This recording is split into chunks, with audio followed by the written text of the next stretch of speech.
Pixel 6 is finally here. The phone that was leaked in true Pixel fashion, when it was leaked and then revealed and then leaked again before finally being released. But it is finally here. It is Pixel time. So let's talk about the Pixel 6 and the Pixel 6 Pro. Now, I've been using these devices for a couple of weeks now, and I wanted to give a little time for the dust to settle before we got into it and talked about my thoughts and feelings about these phones and really be able to give you guys a good review of these devices. So let's just jump right into it. Now, right off the bat, I will go on record and say that the Google Pixel 6 and the 6 Pro, which I'm holding here, are flagship killers. And I'm gonna break down what I mean by that because I think it's really interesting what Google did with these devices this year. And I'm not gonna focus on the spec sheets because I feel like those are already out there for people to find. Reviewers have already talked about them in depth at this point, so I'm not gonna focus on that aspect. Instead, I'm gonna focus on what makes this phone a flagship killer. I think the main focus when we talk about the Pixel 6 and the Pixel 6 Pro is really the value that you get for a device that's priced in this price range. Now, the regular Pixel 6 starts at $599, with the Pro model coming in at $899. And then if you have the regular 6 and you have Verizon and you want to add millimeter wave 5G, well then it's an extra $100. But if you notice, these two phones are priced well below what other devices are offering. And just because they're priced at a mid-range price does not make these mid-range devices. And we really need to talk about this because ever since the iPhone 10 and the Samsung Galaxy Note 8 came out, prices of phones have been going up tremendously over the years. And we've just gotten so used to a flagship phone being priced at $1,000. And even though in the past these devices have proved to be worth their money, I mean, Apple does some amazing things with their iPhones, and the Note series and the Galaxy series are great phones as well. No one really wants to spend $1,000 on a phone, especially if you're upgrading every couple of years, or if you're a tech enthusiast and you're constantly upgrading your phone or changing devices throughout the year. But in the past, you've also had companies like OnePlus and the Poco phone that came out and really disrupted the market because they had these almost flagship level devices that were priced well below what other companies were offering at the time. And I think Google came in at a really good price for the Pixel 6 and the Pixel 6 Pro because unlike those companies that would make some concessions to keep the price of those phones down, Google really tried this time and they put out very, very good devices. They're not perfect, but they're still two very good devices that they were able to put out and price them below what other companies are offering and price them very competitively. So in essence, that makes them a flagship killer, at least according to my definition, because you get a great product for less money.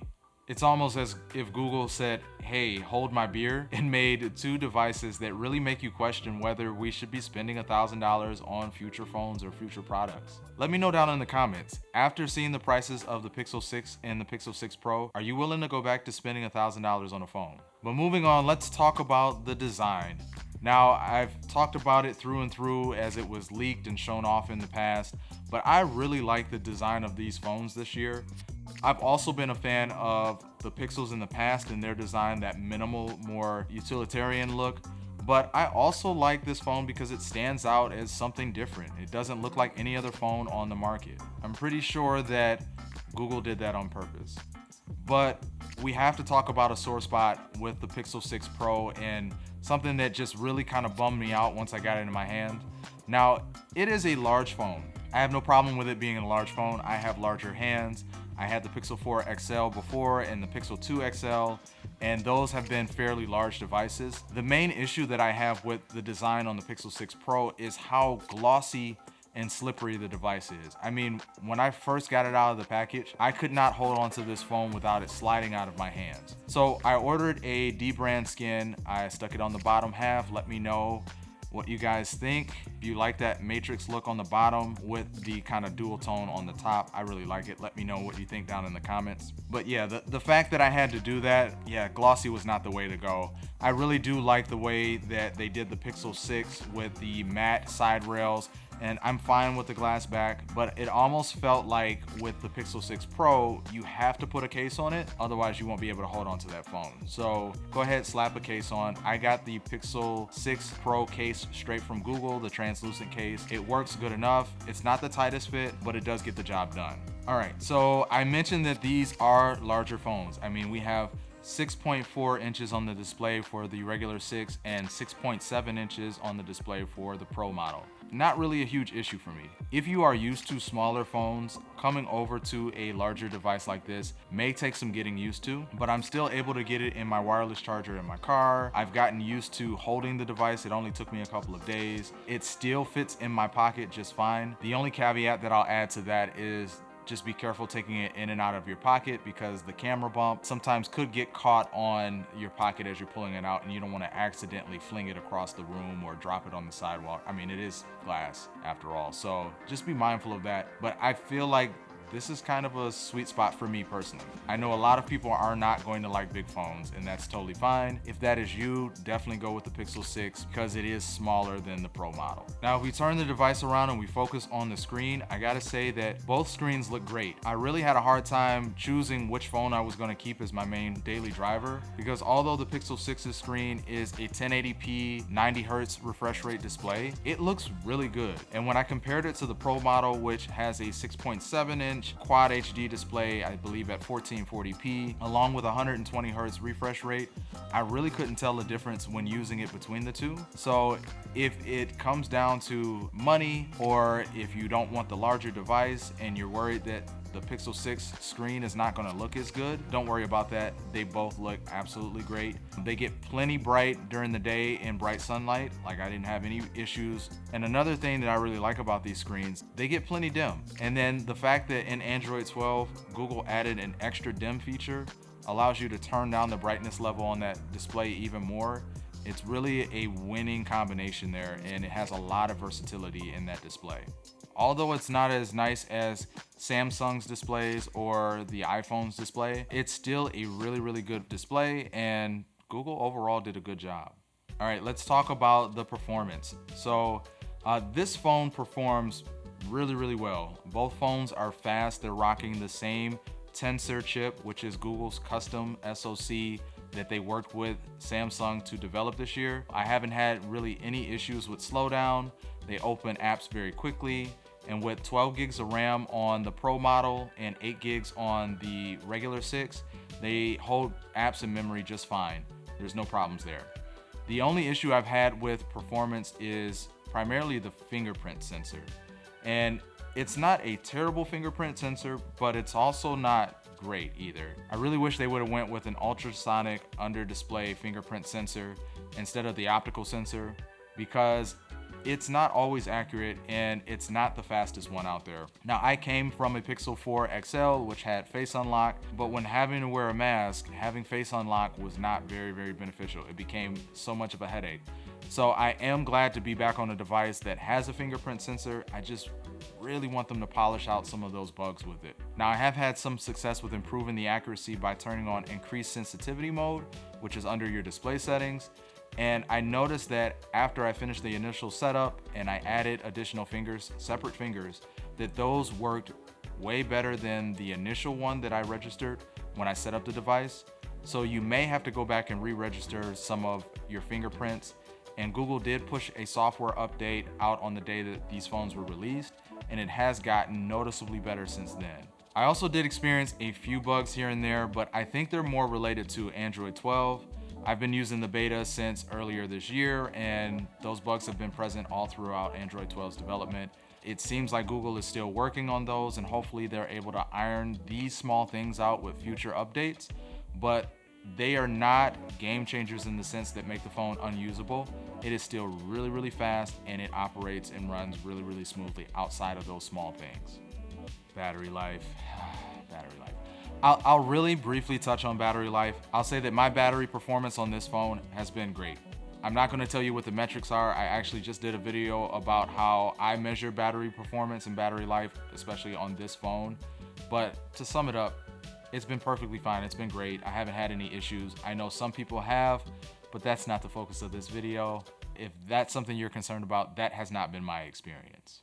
And last but not least, let's talk about the cameras. It's something that Pixel phones have been known for, especially since the Pixel 2, because that phone really changed the way that we view smartphone technology when it comes to cameras and smartphone photography completely. And I gotta say, on this year's cameras, they are no slouch, okay? There are 3 separate cameras on the Pro. There's a wide, an ultra wide, and a telephoto. And on the regular 6, there is the wide and the ultra wide, so you don't get the telephoto. But these have taken amazing pictures since I've used them. And I gotta say, with the upgraded technology, the upgraded sensor that they put in this year's model, I really enjoy the quality of the pictures that I'm getting out of this phone. Now, I have heard that some had some concerns about the photos being a little too contrasty or showing too much detail in the face. Typically, when you're taking photographs of people, we like softer features. We don't want our imperfections to be highlighted in a photo.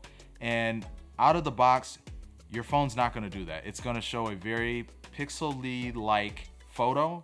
It's gonna be very sharp, it's gonna be very contrasty. But I think a lot of people forgot that Google out of the box turns off face retouching. If you wanna turn that setting on, just go into your camera settings and you can turn on face retouching and smooth out some of those imperfections in the photo of your facial features that may not presently be there if that's something that you're worried about. It takes absolutely wonderful night sight photographs. It does really, really well with low light, and I think that's the result of the new sensor that they put in. It's a 50 megapixel sensor that's designed to help capture more light. So even the way that it may affect your photos during the day in broad daylight, you may notice that they may seem a little bit overexposed. I think that Google still has some fine tuning to do with the algorithm, but because of that new sensor, nighttime photography and low light photography is just way better than anything else that I'm seeing out there right now. The shadows are not crushed. The highlights are not completely blown out at night, but you get just overall more detail in your photos when using them in lower light settings. So I really like the camera on these phones. I think they did a really, really good job with these. And then briefly, I just want to touch on video because that was something that I was really excited about for this device. And this year, I will say that Google did a good job with video. Smart HDR works really, really well. And then having 4K 30 and 4K 60 on the rear camera and 4K 30 on the front facing camera really makes for more versatility when recording. And this year, it actually looks nice. Now, as I mentioned with photos, I still think there's some fine tuning that Google needs to do. There are some weird artifacts that may show up every once in a while. And some of the videos that I've seen from other individuals seems a little bit grainy. But like I mentioned, I think this is something that Google can fix in software updates and can only get better at with time, as they've shown in the past.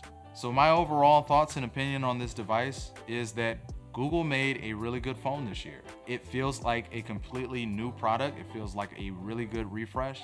And I think the best part about this phone is the price. The fact that it's $599 and $899 just really blows everything else out of the market, being that you get so much value in this device for so little price. It's really hard for me not to recommend this phone, especially for someone looking for a new device this year, and it's mainly because of that price. If Google keeps this up and this is a trend for what we'll see from their devices in the future, then I think other companies are really gonna have a hard time keeping pace with Google, and I think we might see the end eventually of the $1,000 smartphone, but who knows? Let me know down in the comments. Do you think this is the end of the $1,000 smartphone? Also, did you get a Pixel 6? And if you did, what are you enjoying about it so far? What is your favorite feature of this device? Drop those down in the comments for me. But that is going to do it for this video. I thank you guys for watching. As always, remember to subscribe and like this video. Hit the notification bell so you get notified every time I go live with a new video. And with that being said, I will see you guys in the next one. Peace.